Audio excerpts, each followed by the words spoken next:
So welcome everybody. My name is Tilo Bonow. I'm the founder and CEO of PIABO PR. We're the leading technology PR firm here in Europe. We are based in Berlin and have around 50 exciting people here on board.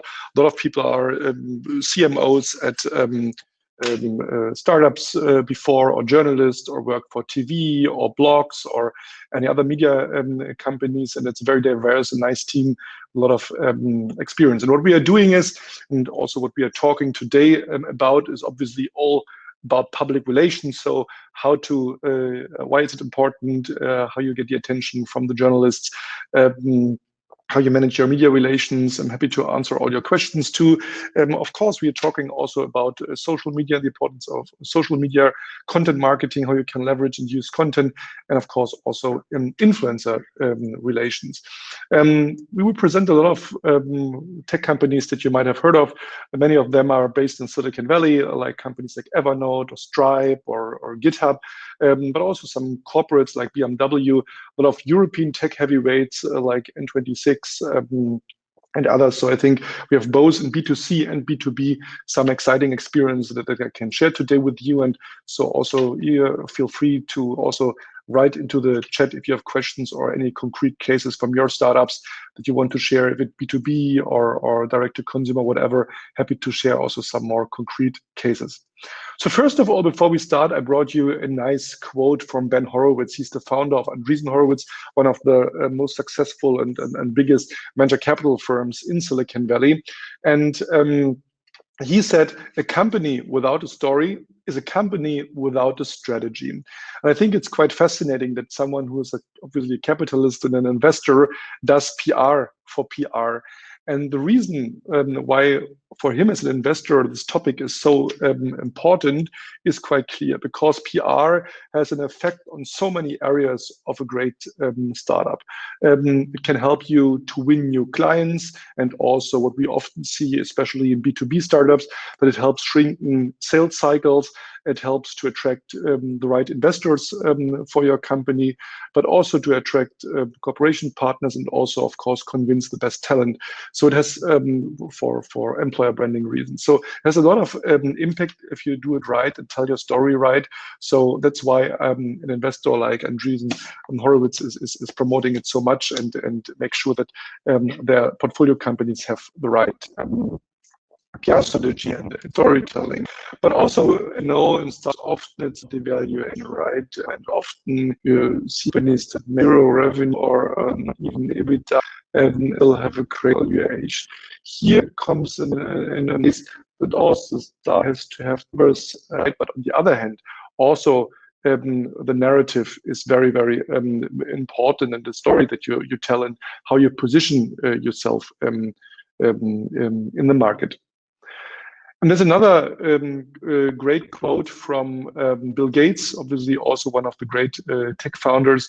He said, if I was down to my last dollar, I'd spend it in public relations. So you see there are a lot of great tech entrepreneurs who are fostering it. And PR, often what we see with our clients, helps also because it has a great return on investment when it comes to the conversion rate. Many of the startups doing Google ads or TV spendings and other marketing activities. But for example, when a B2B startup then has a very expensive product or something to sign up, obviously people Google first and try to find more information, reading articles, making a bit research. And here, obviously, also PR content can help. And recent studies show us also that just 32% of the human beings are believing in traditional advertising. So trusted sources and relationships with journalists help to get media attention from editors that obviously build trust. And as we talked earlier about the investor side, the VC side, if you see money as a currency of interactions, so where you can buy something, etc., trust is obviously the currency of interactions. So these interactions means people buying your product, people reaching out to you, people are interested in your product and your company, one might work with you, for you, etc. And here, a lot of startups obviously facing a situation where they're competing with traditional companies, for example, competing for market shares. And here we often have a situation that clients maybe very familiar with the traditional solution. So for example, take a bank, right? Everybody here in the chat has obviously a bank account with a traditional bank, but then new challenger bank coming, N26, Monzo, Revolut, Vivid, you name it. So why should we trust these startups? Why should we hand over our money, open the bank account? Obviously, for many people, there are uncertainty. And this gap between the known and the unknown is obviously something that we have to fill with trust. And here, PR can help. Here, good storytelling can help to foster this relationship. And trust can only exist if there is reliability. Reliability in your message, reliability in your story, reliability in how you look and feel, what you say, how you present yourself. That's super, super important. And when it comes to a great story, then obviously there are some things that are important to understand. But first of all, also understand why is it important to build a strong brand and to build great PR campaign, because it makes the difference between, here in this example, very obviously, if you're just a random bottle of water for a couple of cents, or a brand like Evian, which is basically the same product, but people are willing to paying a high price for it. Or why are we paying so much for Starbucks? Because we're trusting their quality, we're trusting their brand, it's convenient, we know them, we trust them. So also here you can see it's also about realizing a great price point and building trust and within the community.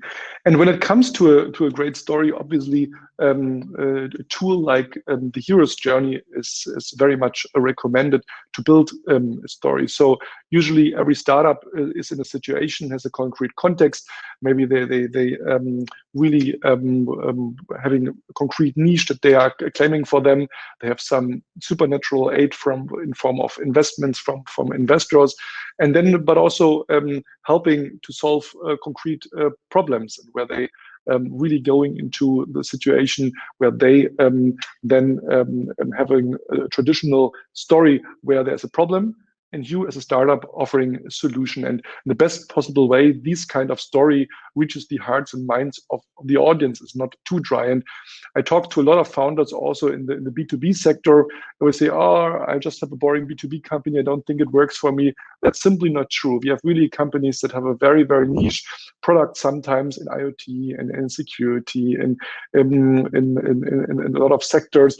There are always industry verticals, there are tech blogs, there are influencers in the space, there are audiences to reach in social media. So every company can tell a story, and every company has the possibility to make an exciting story out of it. Maybe they have great data from the industry, maybe they can provide white papers, maybe they have nice case studies. So there is always a possibility. And if you're a startup, feel free to ask your questions here in the chat or afterwards in the Q&A. I'm happy to give you some concrete examples.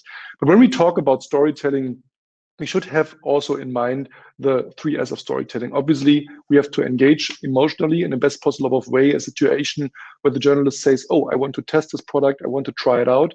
But we have also to keep in mind that the attention span is very, very low. And also we have to make clear who is the actual hero in our story, right? And to really create a great story, it's important to really make clear what the problem is that you are solving. And you can win the people over by showing them right away that you feel their pain and provide a great solution. But it's important to make clear who is the hero in your story. And it's not necessarily only the founder. It can be also, for example, a customer, or it can be different kind of people. It just has to make sense in the context of your story. But if you thinking about your story and maybe have found your way to tell your story, to prepare for an interview with a journalist, for example, or when you go on stage at a conference, it is very important to make also for your communication strategy a little SWOT analysis, to be clear about what your strength, what your weaknesses, what the opportunities and threats, because a journalist or a podcaster or whoever does an interview or gives you a forum will maybe ask you questions about the industry, about your product, about the latest news. So be prepared, have your messages right, be trained before. That is super, super important to have that clear. And what is also important is to really break your story down in a clear and very concrete, unique communication point. That's where founders and startups struggle often the most, to really bring it to the point and make it clear what is actually your unique communication point that you're offering. And often, the attention spans are low, people are getting tons of emails. You have to make sure that people understand it. And think about Twitter, right? In 140 characters. Are you able to tell your story in 140 characters? And when it is about storytelling, when we're talking about storytelling, what sometimes founder and startup think is a story is maybe not that what, for example, a journalist thinks is a story. Just having a startup is not enough for a great story. Also, when you have a very random vision, right, to say, I want to change the world, I want to make the world a better place, that's all nice, but also this is not enough for a great story. And also, if you haven't raised millions of euro or have a great respectable VC, it is also not enough just to have raised money. This is definitely not enough. And also, when you have a celebrity investor, let's say Ashton Kutcher in this case, I remember here in Berlin, he made a first investment. Obviously, it's a story and it's exciting for many people. But if he then does it the second and the third time, it's not really making a difference then anymore. And when you're developing a story, really tackle some key emotions. I see often startups that just sending out like spray and pray randomly their press releases to thousands and thousands of journalists, but this is not what PR means, because there is of course also a desire to be the first, right? And that means also that maybe it sometimes makes more sense to work with one journalist towards an exclusive release and helping them to really understand your story and that he writes something great in a media, in an outlet that is really relevant to you, rather than just everyone has it and every journalist feels, oh, I mean, everyone can write about it. It's in all the email inboxes. But on the other hand, also this kind of fear of missing out in a way that you understand that in the moment, is there really a need to write about it right now? Often I see great press releases, but then on the other hand, I say, the journalists can write it now. They can write it in 3 weeks, in 3 months, or in 3 years. It's very, very there's no urgency, right? So why the journalist should write now? Why is it now relevant? That's also a very, very important part. And also, it's also a very European way, thinking that PR is press releases. When you look at companies in Silicon Valley and tech companies all around the world and other continents, I mean, when I look at our tech companies from Silicon Valley, Stripe or GitHub or Shopify, etc., I mean, they're sending maybe out 1 press release or 2 a year. Everything else goes in direct communication via social media, via blogs, via other channels, direct placements, etc. So a press release is really just one little tool, maybe 5% of your entire PR strategy. And it helps, of course, also thinking like a journalist that is timely relevant. It is relevant for the actual journalist and the media. You know, every story you can play for different kind of outlets. You can give it to the economy section. You can give it to digital and tech section. You can, maybe it's a cultural aspect or an HR aspect, etc. So there are different ways, and not always one journalist in the media is always for every story the right partner. And you might also be familiar with the golden circle that says start with why, because everyone is able to say what they do and how they do it, but often a good story starts with why.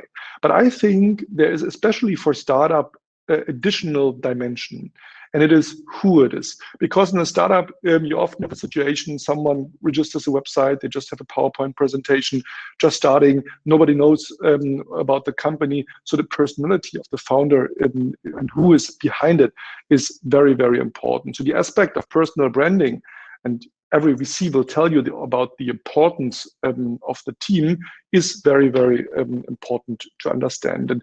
And you want recognition from the industry, you want the reputation that journalists think about you for a certain topic, and of course also the respect. And it is not just the message that you say, it also how you present yourself, how consistent you are, how your look, your feel, your mimic and gestures when you make a speech, for example, on the stage. All these things fit into your personal brand as a founder. It's not about vanity. It's not about to be randomly on every cover of a newspaper. It's really about adding value for your corporate brands. How you see that in Elon Musk or Jeff Bezos, if they say one thing, they can change their stock price. I mean, you see how powerful it is. And also for recruiting, for example, people want to know who they're working for. For investors, team is one of always of the critical aspects. And if you're known and stand for something in the industry, that's super, super important.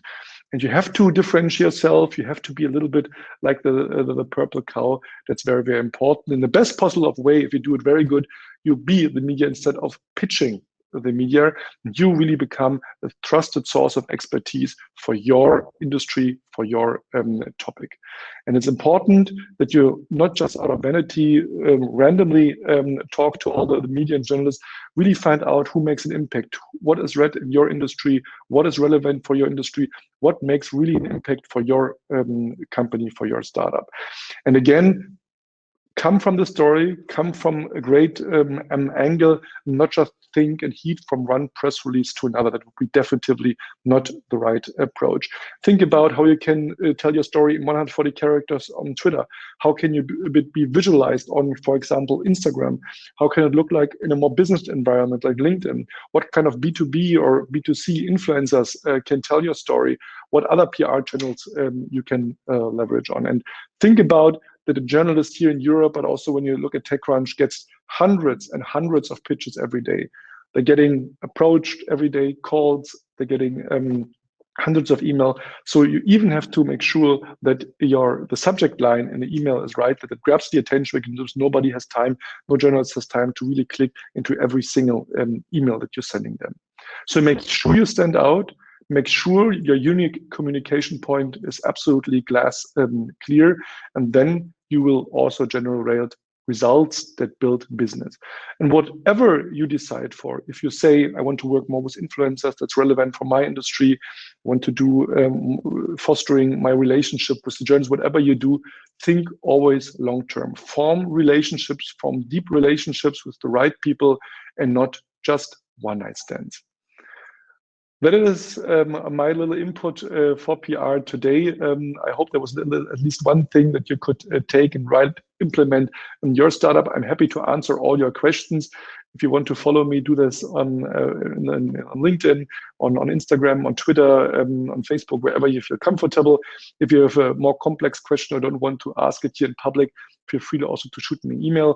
We publish also on our platforms at PIABO, on LinkedIn, on Twitter, on Instagram, a lot of great content about storytelling, about PR.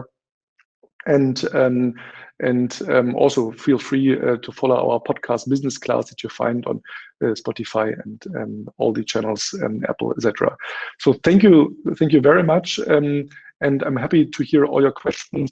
And please ask your questions here in the chat, or unmute yourself, and I'm happy to help and be there for you. Feel free to reach out on LinkedIn, on via email, or whatever platform you feel comfortable. I see already some questions here. Could a product be the hero?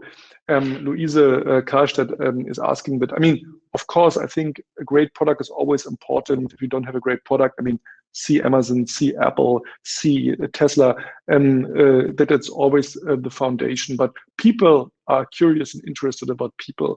So every great product has often, like Elon Musk with Tesla, or Jeff Bezos with Amazon, or Steve Jobs with Apple, a visionary founder behind it. And I think it's not enough just to talk about the product. I think it's very important to also have the founder, or someone from C-level there. I think just the product would be, in my opinion, not enough.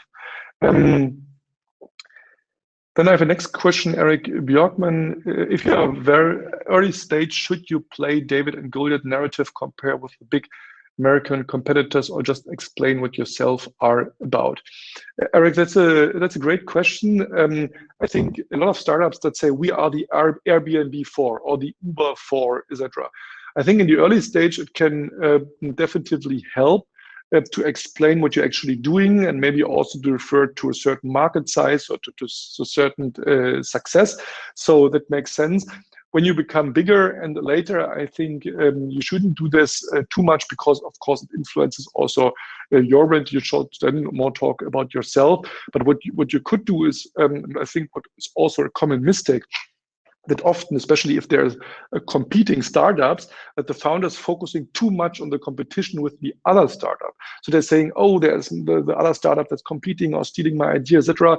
I think the actual competition is often more as you're referring it to the Goliath, right? So the big old corporates. And I think also story-wise for journalists, it's much more interesting when you say, hey, look at this company that's a very, very big and powerful company, and we are stealing their business, and we have a better, smarter technology, and we can produce it half the price because we're using whatever 3D printing, whatever. I think these kind of David against Goliath narrative makes much more sense. Doesn't have to be necessarily the American competitor, but instead of fighting towards other startups, I would more looking about what are maybe the traditional companies and startups, corporates that you maybe can go after. Thanks, Jonas, for the compliment. Thomas, also thank you very much. Nabil, thank you very much. That's amazing. Thank you for the feedback. Nabil asked, what are the tips to stand out in your story in the VHO part? I'm not sure what you mean with VHO part. Nabil, maybe you can explain a little bit what you mean, then I'm happy to answer your questions just to understand what your actual question is. Sita, you have a question. Thanks, Tilo, great tips. Do you think that tech journalists in particular are judged by the amount of companies who say we are all about AI? It's not different enough now. That's also a great question, because we see always trends, right? And sometimes it's all about blockchain, right? And blockchain, and then it comes AI, and then whatever health tech, etc. I think that's, in the end of the day, how a great story works is problem and solution, right? Make sure which actual problem you're solving, that you're solving it with AI or with blockchain, etc., is nice, but please make clear what actual problem you're solving. How you're solving it is then the second part. But I think just saying, oh, we are AI, that's not enough to grab the attention from a journalist. I mean, that's maybe it's when it's a highly specialized journalist that only writes about AI or AI blog, but even then they will ask, okay, you're an AI company, so what? What are you actually doing? What is your solution? What's your technology? So that's, I think, always good if you have using a technology that is right now, of course, in the mindset of the journalist, but I would say that is not enough. Please focus on the problem that you're solving, and if you're solving it with a great technology, with 3D printing, with blockchain, with AI, even better. So please have that in mind. Anna, thank you for the nice shout out. Nabil, by who I mean introducing yourself as a founder, are there any tips to make it interesting? Okay, so as you as a founder, what you want is that, for example, I always call it the party pitch, right? So imagine you're at a party and you're talking to me and say, hey, I'm Nabil, and I'm founding a startup. Say, oh, interesting, tell me more, right? This is the reaction that you want. You want that the other person, if it's a journalist or someone on the party, says, oh, interesting, tell me more. And also here helps the situation that I explained earlier, problem solution. When you just say, oh, I'm a founder of a startup, okay, that's interesting, but maybe you can make it more interesting in a way that you're introducing yourself with like we are able to free you from your banking fees because we have the first bank account without you have to spend any money, for example. Or whatever, right? So this is something you should definitely think about, that you maybe not just say you're a startup founder, right? But that you really come say, and we are saving the climate because we have a technology that helps supermarkets to make leverage their food waste problem because they are whatever doing this and that and that. So this is a little bit then a story. I don't know what your company Nabil is doing. Maybe you can write it here what you are doing and what your startup is all about, and I can be a bit more concrete about it. But I think just saying, hey, I'm a startup founder, that's nice. But it would be also naturally the next question to say, okay, so what are you doing? Which kind of problem you're solving? Tell me a bit more. So if you could be a bit more concrete, that would be definitely helpful. Sita, thank you for the compliments. Nabil, great that it helped. Are there any other more questions? Happy to answer them. Happy to help. Otherwise, feel free again to send me an email, or also if you want, this is all about networking, obviously, to connect with me on LinkedIn or Instagram or Twitter. You find it, I think, also in my profile here, the link to Twitter, and also our company website. And Stefan, you're more than welcome. But feel free, we have, I think, a couple of more minutes. If you have any questions, just type it in here, or don't know if it works here with unmuting. Not sure about that, but happy to answer more questions or concrete cases.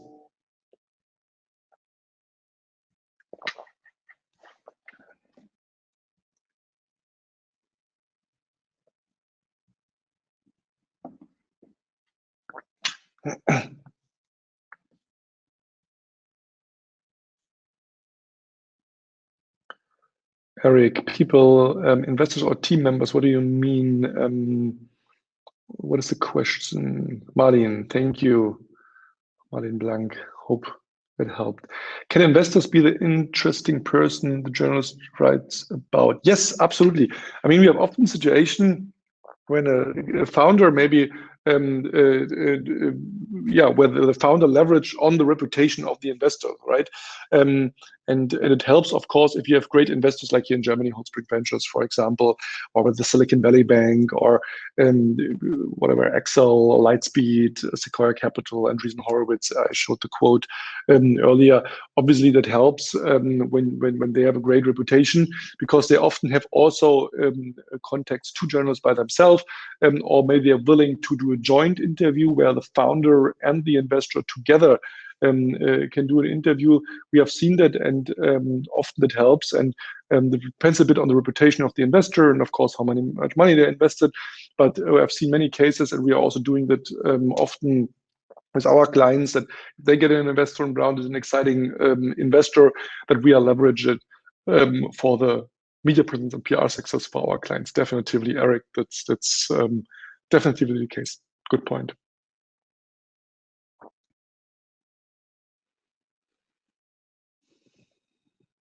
Any more questions? I think we have 5 minutes left.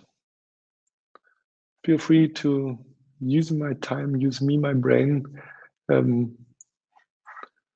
Eric, I mean, if you want, you can also write the name of the investor or your startup, and I can give you a bit more concrete advice on what you're doing as a startup. Maybe I can give a bit more advice on that as you like. Feel free to share.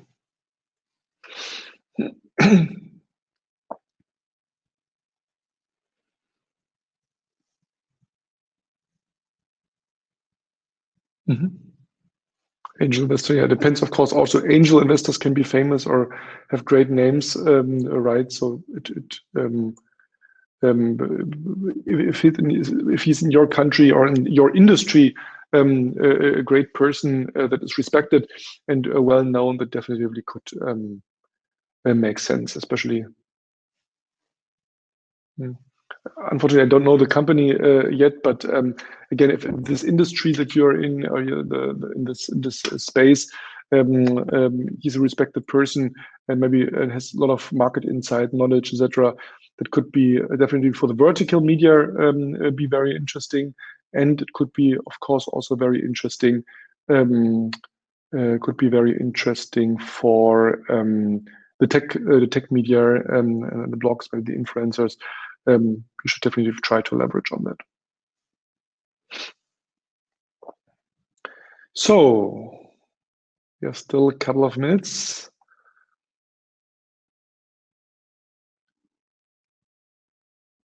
Yes, Sifted I know them. We're working with them very closely.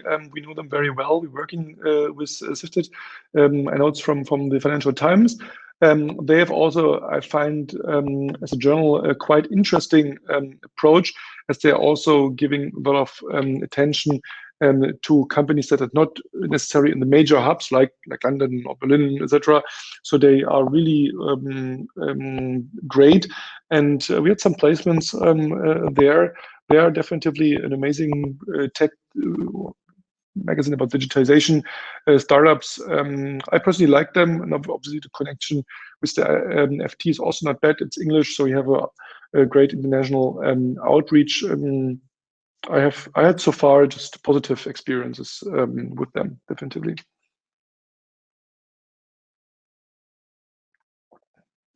So last couple of minutes. Any other questions, thoughts?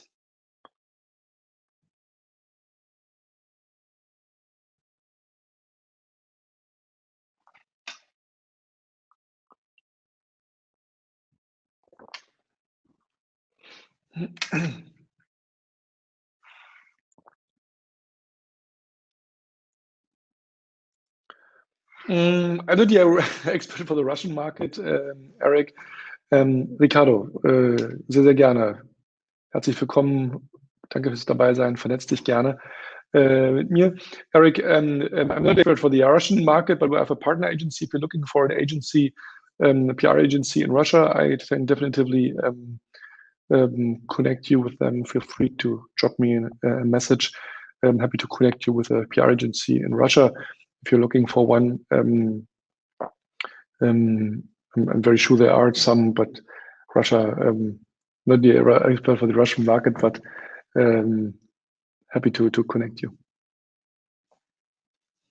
You're looking for help there in Russia. And in general, of course, that's the beauty that a lot of startups are going global in different countries. Please keep in mind that there are a lot of cultural differences, right? It's not one size fits it all. You have to adapt. It's not just translating a press release, right?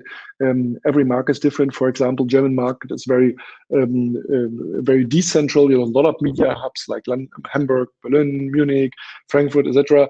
On the other hand, when you go to, for example, London, everything is very centralized in London, so it's much easier to go around and meeting people, or Paris and France. But also how you tell your story, right? Often when you see press releases from the UK or from the US, it reads sometimes like advertising, and it wouldn't work, for example, in Germany, where it's more fact-based and numbers-based. So it depends really from market to market, and it's very important to work with a great team on the ground. We have their connections in every important market, and also our own teams on the ground. So if you need help when it comes to international outreach, also feel free to get in touch. So I would say, if there are no questions, Alexander, thank you very much for the compliment. It's always good to hear when you like it. I would say thank you very, very much. Please enjoy the Upstart Online 2020. It was a great, great pleasure for me to talk with you about the power of PR, about storytelling, about all the things that are relevant for you guys.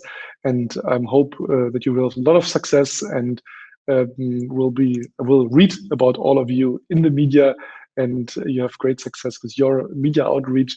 And I hope it helped you, and you had a little bit of inspiration and things that you can implement right away into your PR strategy and communication strategy. It's a very powerful tool to attract investors, to attract the best talent. It is amazing when it comes to for new clients, for shortened sales cycles, to bring attention to potential partners for what you do. So there are many reasons why you should do PR. So good luck with it. It was a big honor and pleasure to be here on stage today with you. I greet all of you out of Berlin. And whenever you're in Berlin, feel free to stop by and having a coffee with me or my team, and let me know when you are in town.